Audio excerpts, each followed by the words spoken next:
디모데전서 4장 15절 16절에 이 모든 일에 전심전력하여 너의 진보를 모든 사람에게 나타나게 하라. 내가 내 자신과 가르침을 삼가 이 일을 계속하라.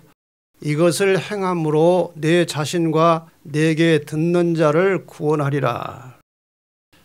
전심전력해서 너의 진보, 너의 향상하는 모습, 너의 변화되는 모습을 사람들에게 나타나게 하라는 것입니다. 내가 이 일을 계속할 때에 내 자신과 내게 듣는 아니면 너와 함께 살아가는 사람들을 구원할 것이다. 이런 말씀이에요.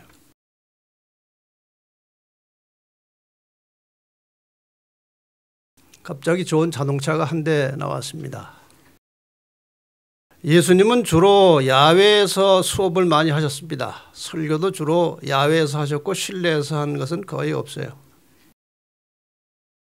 주로 설교, 예수님의 가르침과 설교 내용을 보면은 천연계와 이 주변에 보여지는 예증을 많이 사용하셨습니다. 꽃을 보라, 풀을 보라, 공중에 나는 새를 봐라, 그 다음에 씨 뿌리는 비유, 그것들 다 그 주변에서 보여지는 것들을 가지고 예수님께서 비유로 하셨습니다.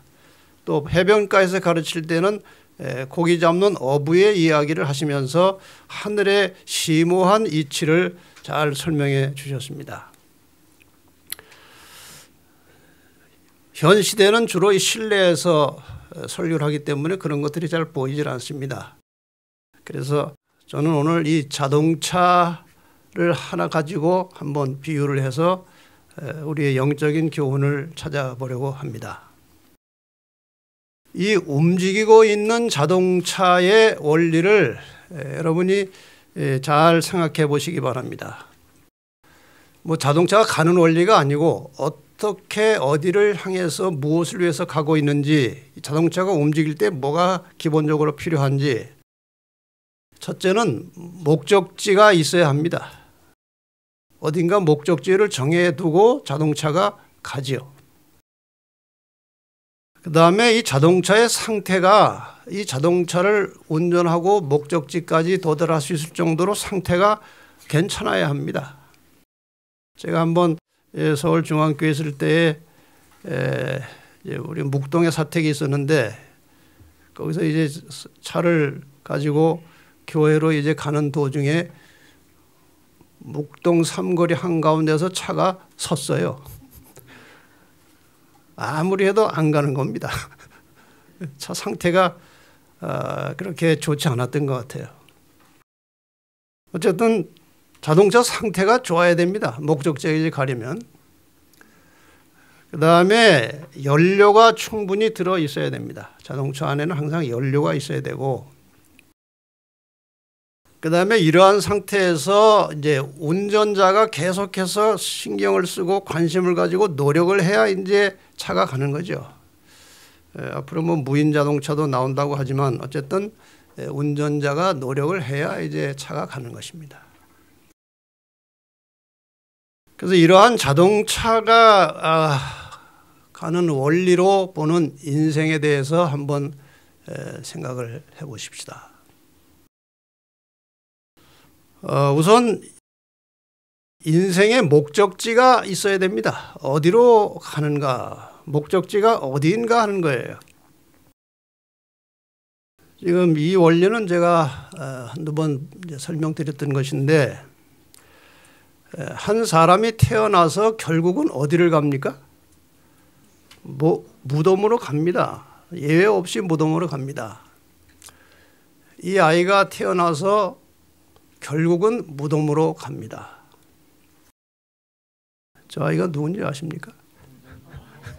접니다.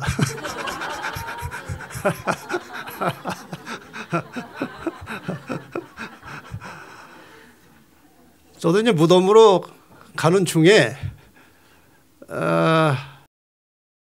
예수님을 믿게 됐어요. 요한복음 3장 16절 오늘 안교 시간에 우리 이현희 집사님이 소개하셨던 하나님이 세상을 이처럼 사랑하사 독생자를 주셨으니 이는 저를 믿는 자마다 멸망치 않고 영생을 얻게 하려 하심이니라. 그래서 예수를 믿었어요. 예수를 믿고 나면 이제 목적지가 완전히 달라집니다. 히브리 11장 16절에 보면 예수 믿고 하나님의 뜻을 따라 사는 사람들에게 필요한 이 말씀이 있어요. 저희가 그 사람들은 이제는 더 나은 본향을 사모하니 곧 하늘에 있는 것이라. 그러므로 하나님이 저희를 위하여 한 성을 예비하셨느니라. 목적지가 더 나은 본향으로 바뀌었습니다. 그래서 무덤으로 가던 중에 그리스도를 만나면 목적지가 달라져서 영원히 살 수 있는 길이 열린 것입니다.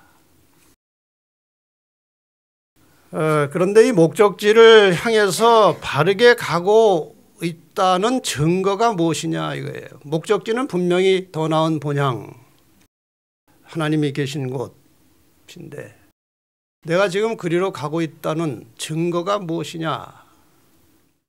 요한일서 3장 14절에 보면은 우리가 형제를 사랑함으로 사망에서 옮겨 생명으로 들어간 줄을 알거니와. 형제를 사랑함으로 무덤으로 가다가 천국으로 가게 된 것을 알거니와. 그 말씀이죠. 사랑치 아니하는 자는 사망에 거하느니라. 우리가 흔히 말하는 사랑은요, 우리가 느끼고 생각하는 것보다 훨씬 중요한 것입니다. 여기 이 말씀을 보완해주는 다른 잠언의 말씀이 있습니다. 11장 19절에 의를 굳게 지키는 자는 생명에 이르고 있어요. 형제를 사랑하는 것이 사망에서 생명으로 옮겨간 증거라고 했는데 여기는 또 다른 표현으로 의를 굳게 지키는 자에게 생명이 있다 그랬어요. 생명에 이른다. 여기 의라고 하는 말의 원어는 체데크라고 하는 단어입니다. 히브리어로. 그런데 이 체데크라는 말은 무슨 뜻인가 하면은 어떤 재판과 심판의 기준을 말하는 것이고 좀 구체적으로 말하면 하나님의 계명입니다. 그러니까 이 하나님의 계명에 순종하는 것이 결과적으로 나타나는 것이 무엇인가 하면 형제를 사랑하는 거예요. 그래서 그리스도인들은 어떤 일이 있어도 항상 모든 사람과의 관계 속에서 불화한 것들을 항상 풀어내고 함께 살아가는 가족과 함께 살아가는 성도들을 이제 사랑하는 마음을 가지고 살아야 된다는 것이죠. 이건 아주 매우 중요한 생명과 같은 거예요. 자, 우리가 이제 방향은 확실하게 정해졌고 알고 있습니다. 그런데 그 다음에 자동차의 두 번째는 상태입니다. 목적지는 정해졌고 가고 있는데 이 자동차의 상태를 점검을 해야 되는데 더 나은 본향을 향해 가고 있는 나의 상태가 어떤가 하는 거예요. 갈라디아 6장 1절에 보면은 형제들아 사람이 만일 무슨 범죄한 일이 드러나거든 신령한 너희는 온유한 심령으로 그러한 자를 바로 잡고 내 자신을 돌아보아 그랬어요. 이건 중요한 말이에요. 내 자신을 돌아보아. 남 비판하고 남 바르게 잡는 것도 중요하지만 자신을 돌아보라는 것이에요. 그래서 너도 시험을 받을까 두려워하라. 우리 자신의 상태에 대해서 사도 요한은 요한삼서 1장 2절에 이렇게 간략하게 표현했지만 상당히 우리가 잘 쓰고 중요한 말씀이죠. 사랑하는 자여 내 영혼이 잘됨 같이 내가 범사에 잘되고 강건하기를 내가 간구하노라. 매사에 모든 일이 잘되고 건강하기를 원한다고 사도 바울이 이제 요청하는 것입니다. 재림을 향해서 가고 있는 나의 영적인 상태는 어떠한가? 내 영적인 상태를 돌아보라는 거예요. 과연 내가 이 도중에 고장나지 않고 끝까지 갈 수 있느냐 이거예요. 내 지금 현 상태로 하늘까지 가는 일에 있어서 도중에 고장 없이 목적지까지 갈 수 있느냐. 현재 내 상태가. 좀 더 구체적으로 하면은 예수 그리스도와 밀접한 관계를 맺고 살아가고 있느냐. 더 나아가서 육체적인 건강을 잘 관리하고 있느냐. 중요한 것은 현재 상태에서 이 육체의 건강을 보존하고 좀 더 향상시키기 위해서 노력을 하고 있느냐 하는 것이죠. 왜냐하면 건강은 우리의 신앙과 굉장히 밀접한 관계를 갖습니다. 이 건강이 약해지면 체력이 떨어지면 기도하기도 힘들고 성경 보기도 힘들고 선교 활동도 못하고 그래서 이 건강은 굉장히 중요한 것이에요. 그래서 이미 과거에 뭐 이런저런 여러 가지 여건 때문에 불가피하게 현재 건강이 좋지 않더라도 지금부터라도 하나님이 원하시는 최선의 건강 상태를 위해서 끊임없이 주님께서 가르쳐 주신 법칙을 따라서 사는 것이 매우 중요한 신앙이에요. 먹는 것도 신앙입니다. 반찬 하나 먹는 것도 신앙이에요. 그래서 우리의 몸을 잘 이제 돌아보고 이 상태를 관리하라는 것이죠. 세 번째로 나는 지금 무슨 힘으로 연료가 이제 자동차에는 연료의 힘으로 가는데 나는 지금 무슨 힘으로 가고 있느냐 하는 거예요. 무슨 힘으로 내가 움직여 살고 있느냐. 우리가 잘 아시는 마태복음 4장 4절에 예수께서 대답하여 가라사대 기록되었을 때 사람이 떡으로만 살 것이 아니요 하나님의 입으로 나오는 모든 말씀으로 살 것이라. 그러니까 사람이 밥 먹은 힘만 가지고 살면 안 된다는 거예요. 밥 먹은 힘만 가지고 사는 것이 짐승이에요. 그러나 사람은 그것만 가지고 살게 돼 있질 않고 하나님의 입으로 나오는 모든 말씀을 먹어야 살 수 있다는 것입니다. 로마서 8장 12절로 14절에 보면은 우리 그리스도인이 살아가는 그 힘, 연료에 대해서 이렇게 설명하고 있습니다. 그러므로 형제들아 우리가 빚진 자로 돼 육신에게 져서 육신대로 살 것이 아니니라.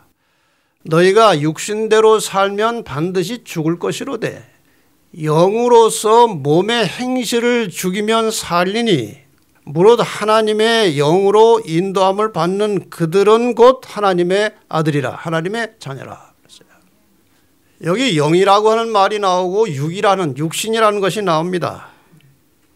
우리가 하나님과 관계를 맺는 순간에 영적인 존재로 바뀌는 거예요.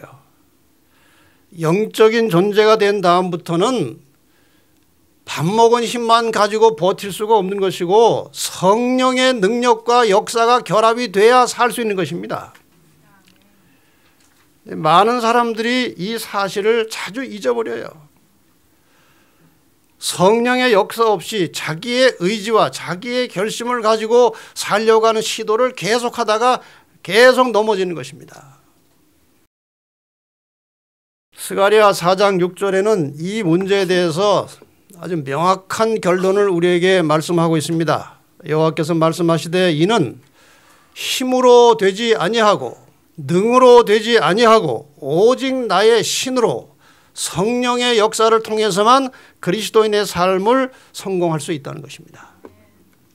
그래서 이러한 여러 가지 백그라운드, 이러한 여러 가지 배경 때문에 다음 한 주간 동안에 집중적으로 이 성령 충만한 그리스도인의 삶을 어떻게 살 수 있을까?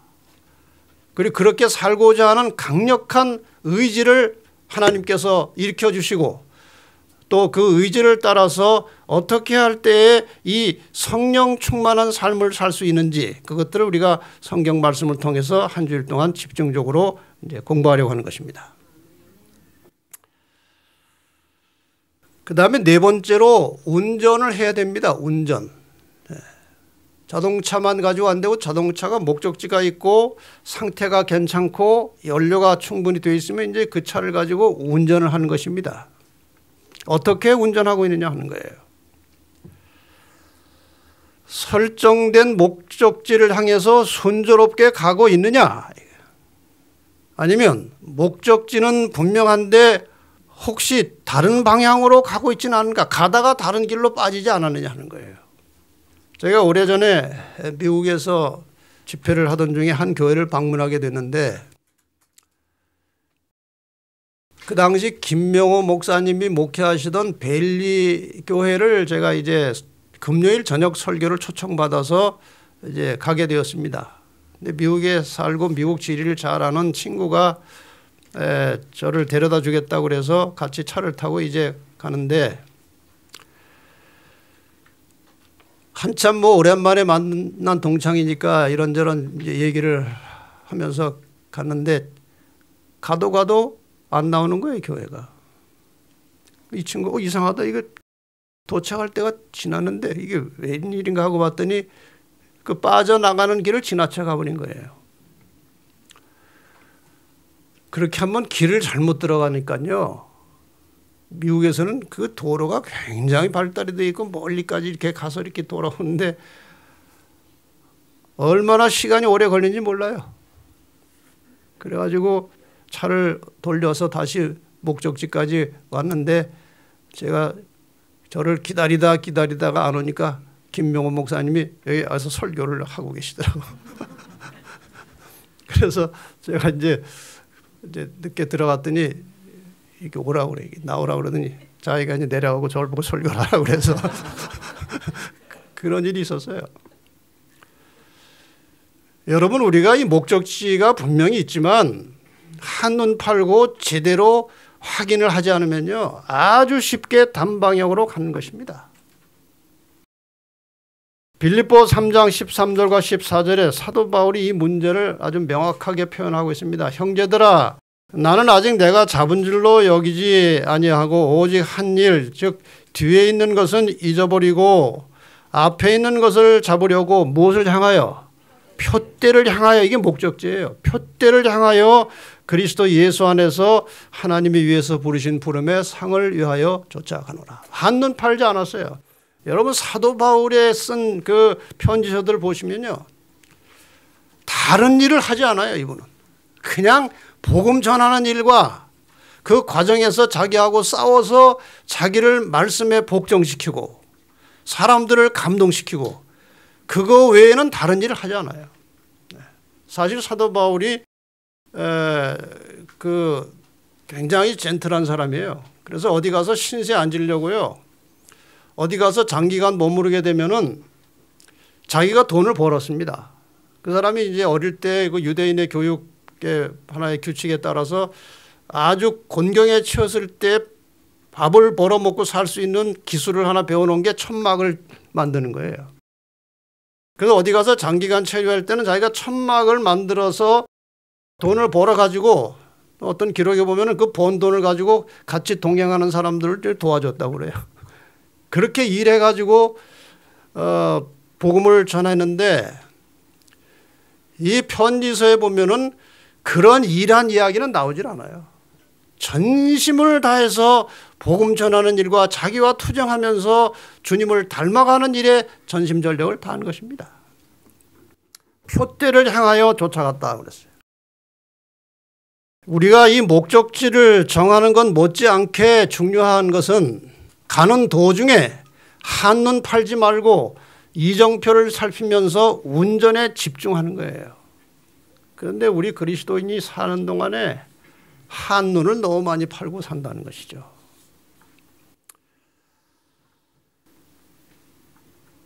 마리아가 오랜만에 만난 친척들과 이야기하다가 예수를 잃어버렸어요.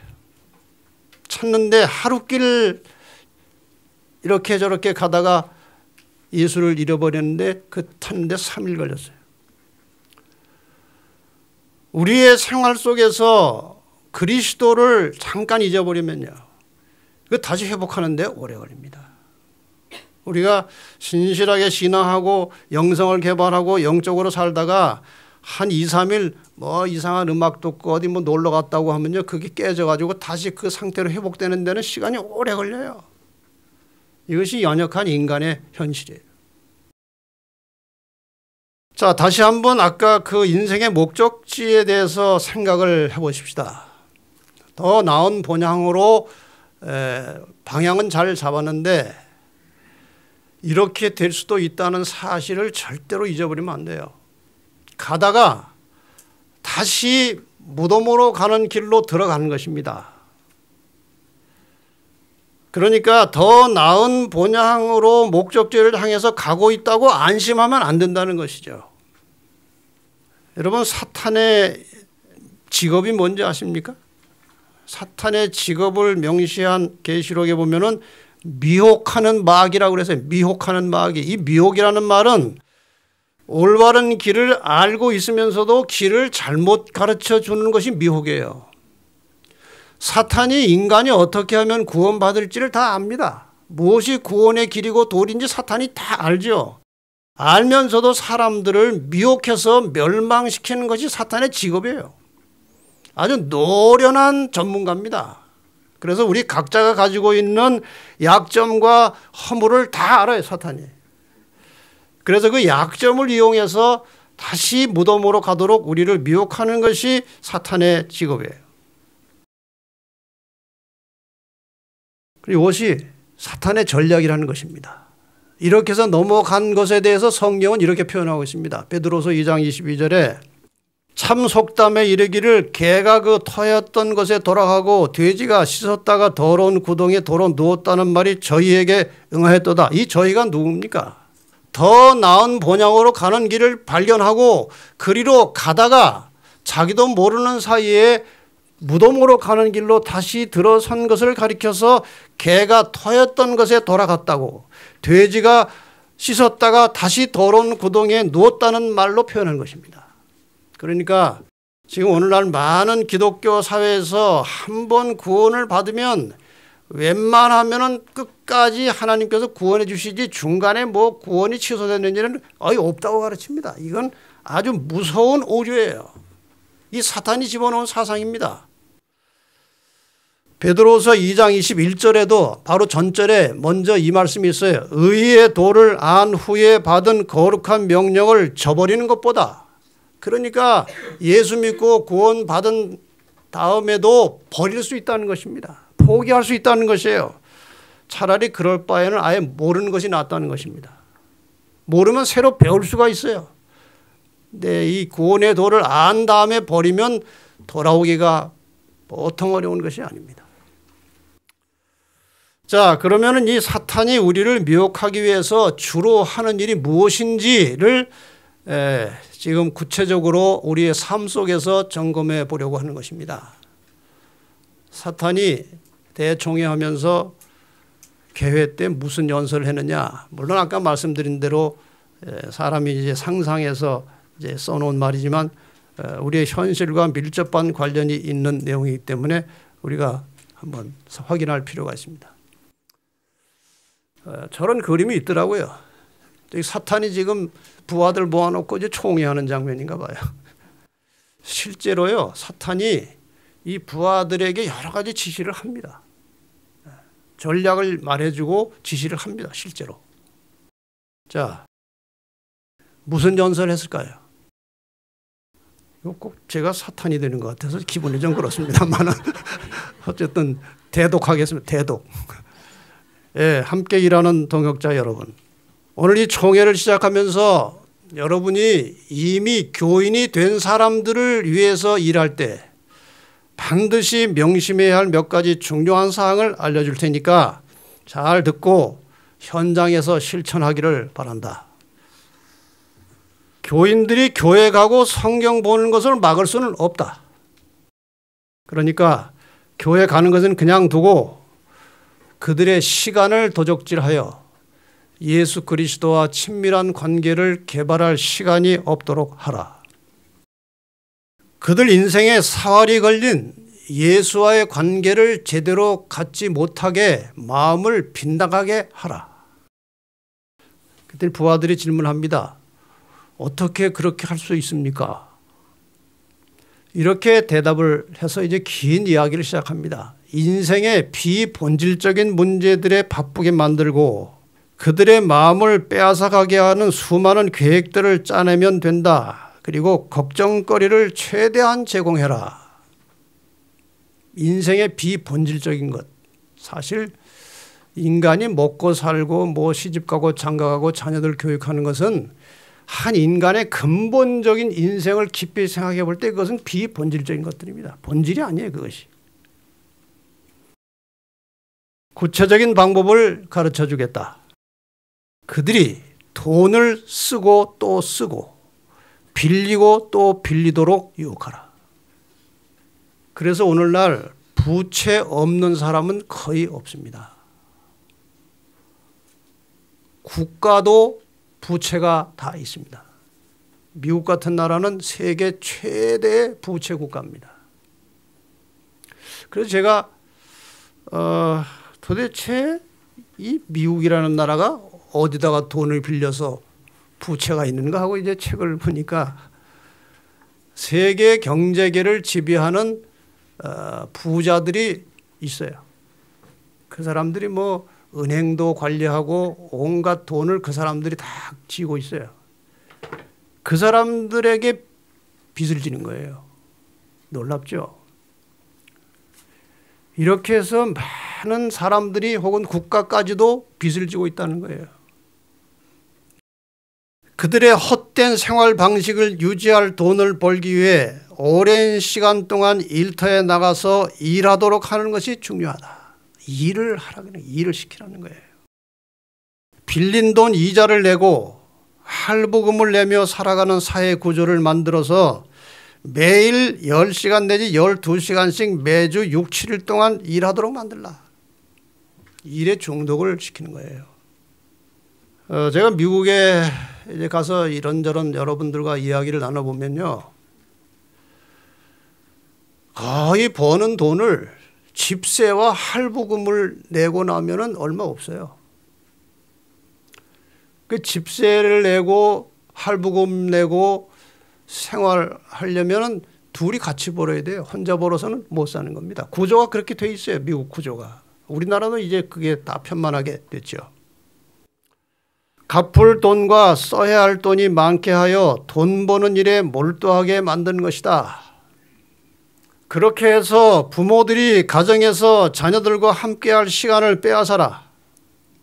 부모들이 자녀들하고 집에서 같이 있을 시간을 없애버리라는 거예요. 일하게 만들어서. 그들의 가정이 깨어지면 일의 압박으로부터 해방되는 피난처가 없어질 것이다. 그렇게 해서 사람을 망가뜨리는 것이다. 이렇게 가정이 깨어지면 밖에 나가서 피곤하게 열심히 일하다가도 돌아와서 쉴 만한 피난처가 안식처가 없어지는 거예요. 아이들하고도 별로 관계가 안 좋고 부부지간에도 관계가 안 좋고 하면서 안식처가 없어지는 것입니다. 그들의 마음을 세속적으로 과도하게 자극하여 그들이 성령의 세미한 음성을 들을 수 없도록 만들라. 성령의 세미한 음성을 못 듣게 아주 생활을 복잡하게 해버리라는 거예요. TV, 스마트폰, DVD 그리고 컴퓨터가 가정에서 끊임없이 켜있게 하고 세상의 모든 상점과 음식점에 아주 세속적인 음악이 끊임없이 울려 퍼지게 만들라. 음악은 매우 중요하다. 여러분 오늘날 이 청소년들이 영적으로 또 인간적으로 병들어가게 하는 가장 중요한 매체는 음악입니다. 심지어는 지금 우리가 부르고 있는 복음성가 중에도 어떤 곡들은 사람의 정서를 오히려 망가뜨리는 곡들이 많이 나오고 있어요. 이게 사탄의 전략이기 때문에 그래요.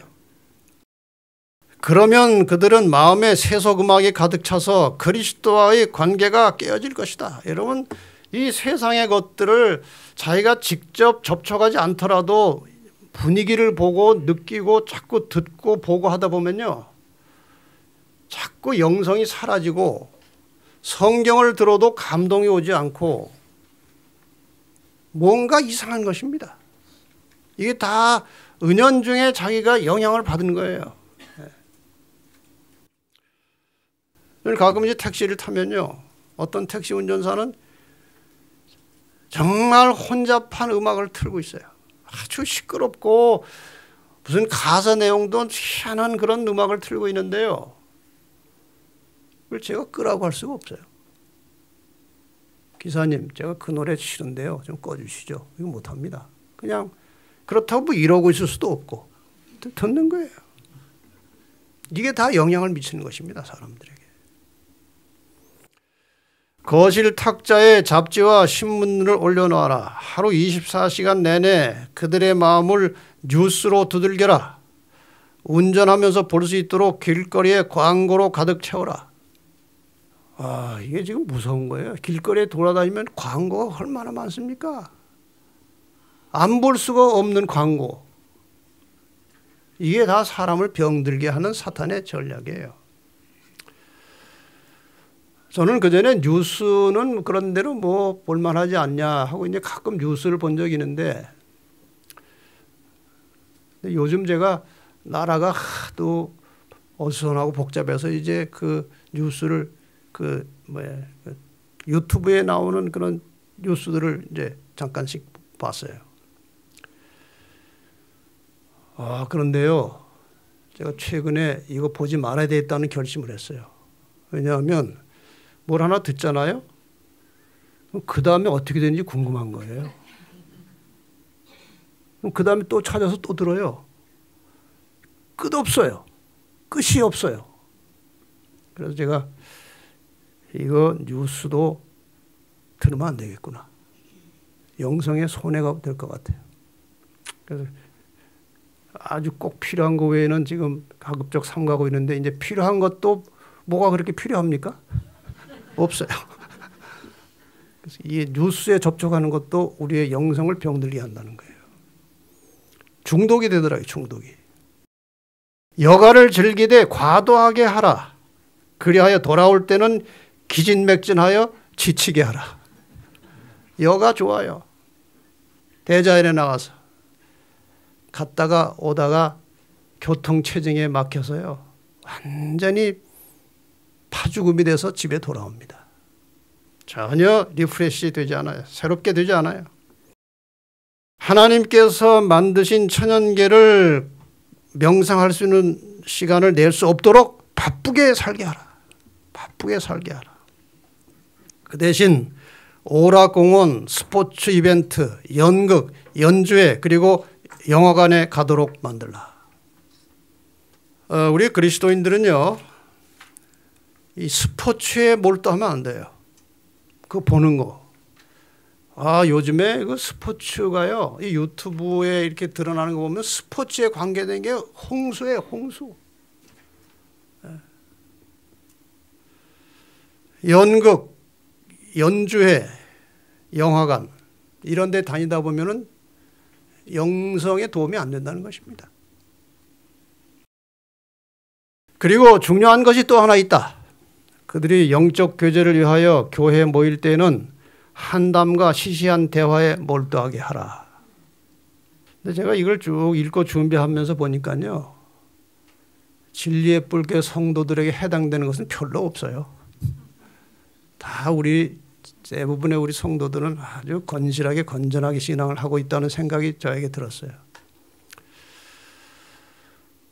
다른 교회 이렇게 다니면서 보면은 설교하고 나서 식사할 때요, 전혀 설교 들은 사람 같지 않아요. 엉뚱한 이야기를 하는 것입니다. 뭐 정치 이야기, 자동차 이야기, 집 이야기 이런 것들 하고 있어요. 예배 드린 다음에 그거 하는 거는 그 사탄의 미혹에 넘어간 거예요. 그러면 교회를 떠날 때 개운치 않은 양심으로 돌아올 것이다. 그런 잡다한 이야기하고 가면. 예배 후에는 또 다른 일들을 많이 만들어서 그날 교회에서 예배하고 설교 드리는 것이 아무런 효과가 없도록 하라. 여러분, 예배 마치고 가서 주로 우리는 오후에 여기서 이제 성경 공부도 하고 특별한 활동을 하지만 마치고 가서 뭘 합니까? 이 안식일에 무관한 일들을 하고 지나다 보면 그날 예배 드린 게 아무것도 아니에요. 이것이 우리 현실이에요. 그리하면 머지않아 그들에게 영성은 사라지고 자신의 힘을 의지하여 살게 될 것이며, 그렇게 살다가 결국 건강과 가족과 자신의 신앙을 희생하게 될 것이다. 이게 사탄의 전략입니다. 그리고 이것은 오늘 우리의 현실에서 날마다 일어나고 있는 현상입니다. 우리의 하루 일과는 육적인 일과 세상적인 일에 너무나 분주합니다. 심지어는 하나님의 일에 있어서도 너무나 분주하면 기도할 틈을 얻지 못하고 성령과 교통할 틈을 내지 못하면 그 시험에 들게 되어 있습니다. 하늘의 사물과 예수 그리스도와 관계되는 일에는 무심하고 육적인 사물에 관계된 일에는 몰두하고 살아갑니다. 우리가 지금 이렇게 사는 것이 인생의 전부가 아니라는 사실을 기억해야 할 것입니다. 영어로 비지라는 말이 바쁘다는 말이죠. 비지, 바쁘다. 어떤 사람이 이걸 풀어서 이렇게 설명을 했습니다. 비지가 뭐냐? Being under Satan's yoke. 이게 무슨 뜻인지 아십니까? 사탄의 멍에 아래 있는 상태. 이게 비지예요. 우리가 먹고 사는 데 있어서 일을 해야 되죠. 활동을 해야 됩니다. 사람들과 만나고. 그러나 그것들이 너무 과중해서 하나님과 영적인 관계를 맺을 만한 시간이 없다면 그는 잘못된 것입니다. 그래서 마태복음 16장 26절에 사람이 만일 온 천하를 얻고도 제 목숨을 잃으면 무엇이 유익하리요? 사람이 무엇을 주고 제 목숨을 바꾸겠느냐? 바로 이 말입니다. 사탄이 우리에게 비본질적인 일에 마음을 쓰고 몰두하도록 만들라는 것은 바로 이 문제예요. 온 천하를 얻고도 목숨을 잃으면 뭐가 유익하겠느냐. 우리 목숨을 살리고 이 목숨을 영원히 보존하는 것이 우리의 본질적인 문제예요. 그런데 이것 외에 비본질적인 것에 바쁘게 만드는 것입니다. 이것이 사탄의 전략이에요. 끝으로 이 영적 성장을 위해서 전심전력을 다하라는 이 문제를 잠깐 설명드리고 마치겠습니다. 다시 한번 이 본문의 말씀을 돌아갑니다. 전심전력하여 너의 진보를 모든 사람에게 나타나게 하라. 이 전심전력을 다해서 자신의 어떤 전문 분야에 대해서 열심히 연습하고 노력하는 사람들은 대표적인 사람들이 운동선수와 음악하는 사람들이에요. 이 사람들은 정말 연습을 많이 합니다. 우리가 향상하고 진보하려면 전심전력을 다해야 돼요. 이런 사람들처럼. 영적인 문제와 결부시킨다면 현상 유지를 위해서도 말씀과 기도의 기초에서 많은 에너지를 써야 되는 것입니다. 현상 유지만을 위해서도 거기다가 향상하려면 상당한 에너지가 들어가야 되는 거예요. 여기 페데르프스키라고 하는 사람은 폴란드의 아주 유명한 피아니스트라고 합니다. 이 사람이 한 말 중에 아주 오랜 세월 동안 전해지는 이야기가 있어요. 하루를 연습하지 않으면 연주할 때 자신이 그 차이를 알고, 이틀을 하지 않으면 가족이 알고, 사흘을 하지 않으면 친구들이 알고, 나흘을 하지 않으면 청중들이 안다. 그만큼 이 사람들은 연습에 목을 걸고 살아요. 여러분이 뭐 아시는 분은 아시겠지만 이 오주영이라고 하는 우리 재림교회 바이올리니스트 아주 유명하죠. 지금 뉴욕 필하모니에 이렇게 바이올린 주자로 있어요. 이 사람의 장모님으로부터 나온 이야기를 제가 들었습니다. 처갓집에 와서 이제 연주가 없고 한가하니까 오겠죠. 처갓집에 와서도 바이올린을요 하루에 6시간씩 연습한대요. 하루에 6시간. 왜? 유지해야 돼서 그래. 유지. 이게 음악하는 사람들의 열정이에요. 이렇게 하는 것이 운동선수들의 열정이에요. 그런데 우리는 지금 영원한 생명의 면류관을 향해서 가고 있는 사람들인데 너무 연습량이 부족하지 않습니까? 너무 나태하지 않습니까, 우리가? 히브리 11장 1절로 8절입니다. 이러므로 우리에게 구름같이 둘러싼 허다한 증인들이 있으니 모든 무거운 것과 얽매이기 쉬운 죄를 벗어버리고, 여러분 이 말씀을 잘 생각하시기 바랍니다. 지금 나를 묶어놓고 있는 내 영적 삶에 장애가 되고 있는 것들이 무엇인지를 살펴보고 그런 것들을 내려놔야 된다는 거예요. 그것을 같이 붙들고 끌고 가면서 영적인 생활은 불가능하다는 것입니다. 인내로서 우리 앞에 당한 경주를 경주하며 믿음의 주여 또 온전케 하시는 이인 예수를 바라보자. 저는 그 앞에 있는 즐거움을 위하여 십자가를 참으사 부끄러움을 개의치 아니하시더니 하나님 보좌 우편에 앉으셨느니라. 너희가 피곤하여 낙심치 않기 위하여 죄인들의 이같이 자기에게 거역한 일을 참으신 자를 생각하라. 이게 무슨 뜻인가 하면요, 예수님께서 우리를 구원하시기 위해서 얼마나 많은 피땀 흘리는 노력을 하셨습니까? 얼마나 많은 애를 쓰셨어요. 그렇다면 구원받은 너희도 그분과 같은 정신과 심령으로 자신의 영혼을 위해서 기도하고 피땀 흘려 애를 쓰라는 거예요. 너희가 죄와 싸우되 아직 피 흘리기까지는 대항치 아니했다는 말이에요. 우리가 어떤 영적인 문제를 해결하고 이 영적인 자기의 문제를 새로운 방향으로 하나님 뜻에 맞춰가기 위해서 죽기 살기로 싸우진 않아요. 하다가 적당한 선에서 그냥 끝내요. 힘들면.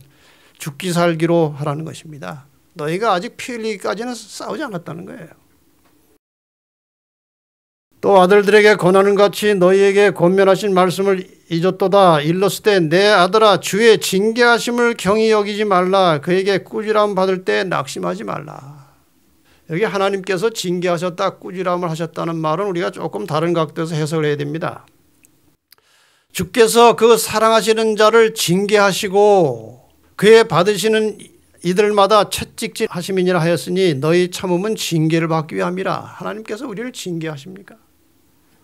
여기 징계라고 하는 말의 원뜻은 훈계한다, 시련과 혹은 고난과 단련, 이런 뜻을 가지고 있어요. 이 번역이 이제 다른 번역에는 이런 말로 써 있어요. 하나님께서 우리를 시험하지 않으신다고 그랬어요. 다만 우리를 단련하기 위해서 우리가 어떤 환경에 처해질 때 그 환경을 극복하고 일어남으로 믿음이 성숙할 수 있도록 하나님께서 그냥 방치하시는 것은 있을 것입니다. 사탄이 우리를 시험할 때 그 시험을 우리가 극복하면은 더 나은 향상되고 영적으로 발전될 수 있다면 하나님께서 허용하시는 것이지 하나님이 직접 그렇게 징계하시지는 않는 거예요. 근데 그런 허락하시는 것도 무슨 마음이냐? 부모가 자식을 잘되게 하고자 하는 그런 마음이에요. 여기 참 아주 감동적인 말씀이 있어요. 하나님이 아들과 같이 예수 그리스도를 대하는 것 같이 너희를 대우하신다고 그랬어요. 어찌 아비가 징계하지 않은 아들이 있느냐? 이런 의미에서 예수님께서 우리를 단련하시는 거예요. 하나님께서 우리를 훈련하시는 거예요. 징계는 다 받는 것이오늘 너희가 징계가 없으면 사생자의 참 아들이 아니라. 그러니까 우리가 신앙생활을 열심히 하고 있는데 시련과 고통이 오면 우리가 하나님의 참 자녀라고 하는 사실을 깨달으시고 감사하시기를 바랍니다. 그게 하나님의 참 자녀라는 증거예요. 이제 이 이야기를 좀 드리고 마치겠습니다. 독수리가 새끼를 훈련하는 이야기를 여러분이 들으셨을 것입니다. 제가 이번에 좀 자세하게 좀 살펴봤어요. 독수리는 우선 집을 저렇게 가파른 바위산이나 절벽에 둥지를 만들어요. 왜 그런가 하면 사람들이 접근하지 못하게 하는 것입니다. 다시 말하면 자기 그 새끼들을 보호하려고 저런 데다 집을 만드는 거예요. 하나님께서 우리가 상당히 어렵고 참 힘든 환경에 처하시게 할 때가 종종 있습니다. 여러분 이 사실을 꼭 기억하시기 바랍니다. 목자는 양을 편안한 길로 인도하는 것이 아니고 안전한 길로 인도하는 것입니다. 이 길이 지금 양들이 보기엔 참 편안하고 평탄하고 좋은데 목자는 이 길을 돌아서 어느 모퉁이에 가면은 그 모퉁이에서 늑대가 자주 나타나고 양도둑이 나타난다는 사실을 목자는 알아요. 그러면은 목자는 그 편안한 길로 양들을 끌고 가는 것이 아니고 좀 험하고 거칠어도 안전한 길로 목자가 양을 인도하는 겁니다. 마찬가지로 하나님께서도 우리에게 편안함을 주시는 게 아니고 안전함을 주시는 것입니다. 두 번째로 새끼 독수리가 날 때쯤 되면 그 둥지를 다 흐트러 놔서 불편하게 만든대요. 왜? 여기 안주하면 안 되고 나가야 되니까 아주 둥지를 막 뒤죽박죽해서 새끼들이 앉아있기가 아주 힘들게 만든대, 둥지를. 여러분, 이 세상살이가 너무 안락하면요 하나님을 잊어버리기가 쉽습니다. 예수님께서 가난하게 사셨어요. 아주 힘들게 사셨어요. 인자는 머리 둘 곳도 없다고 그랬어요. 아주 불편하게 사셨습니다. 예수님 이 땅에서. 우리 그리스도인들이 모든 거 다 갖춰놓고 편안하게 살면은 천국 생각 안 나는 것입니다. 그러니까 여러분이 삶이 참 힘들고 어렵고 시련과 고통이 있을 때 감사하시기 바랍니다. 그게 다 잘 되면 하나님 잘 안 믿어요. 그 다음에 세 번째, 새끼 독수리 앞에서 이제 어미가 날개를 펼쳐서 막 이 날개를 젓는 것을 보여주는 것입니다. 뭡니까? 이제 이 새끼들이 날아가서 먹이를 찾아야 돼요. 그동안은 어미가 먹여주는 것만 먹었는데 이제 자기들이 먹이를 찾아야 돼요.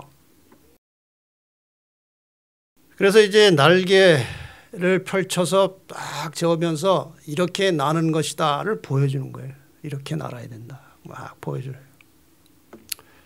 독수리가 날지를 못하면은 그 먹이를 구할 수 없어서 굶어 죽는다고 그래요. 근데 독수리가요, 얼만큼 빨리 나르느냐? 평상시에 시속 240km로 나를 수 있대요. 그런데 먹이가 딱 보이면요, 시속 320km로 쫓아간대요. KTX 속도요. 그렇게 빨리 쫓아가려면은 굉장한 힘이 있어야 돼요. 잘 날라야 돼요. 그래서 새끼들에게 이제 시범을 보여줍니다. 예수님께서 어떻게 사탄의 시험을 극복하고 살 수 있는지 우리에게 시범을 보여주셨습니다. 예수님 한 인간으로서 사탄의 시험을 받으셨어요. 절대로 신성을 사용하면 안 되는 것입니다. 그 시험을 이기는 데 있어서 어떻게 이기셨습니까? 기도와 성령의 능력으로 시험을 다 이기셨습니다. 똑같은 원리가 오늘 우리에게도 적용되는 것입니다. 시범을 보여주셨어요. 독수리가 날개짓을 하면서 이렇게 날라고 보여준 것처럼 그렇게 주님께서 보여주셨습니다. 그 다음에 이제 마지막 네 번째로 적당한 시기가 되면 그 아직 날아보지 못한 그 새끼들을 밀쳐내 가지고 떨어뜨리는 거예요. 아주 낭떠지로 떨어뜨려요. 그럼 날개짓을 안 할 수가 없는 거예요. 살려고 바둥바둥거리고 계속 날개짓을 하면서 떨어지는 거예요. 땅에 닿기 전에 어미 독수리가 쏜살같이 내려가서 딱 받아주는 거예요. 새끼 독수리를 그렇게 내칠 때는 떨어지기 전에 받쳐줄 자신이 있기 때문에 떨어뜨리는 거예요. 하나님께서 우리를 어떤 시험과 시련에 그냥 방치하시는 것은 그게 좌절하고 넘어지기 전에 받쳐줄 수 있는 하나님의 뜻이 있기 때문에 그렇게 허락하시는 거예요. 그러니까 여러분 지금 어떤 형편과 어려움 속에 처해 있더라도 하나님께서 나를 지금 절벽에서 떨어뜨려서 단련시키시는구나. 그러나 내가 최선을 다해서 날개짓을 하면은 하나님께서 오셔서 받쳐서 살려내실 것이다. 이게 원리입니다. 이것이.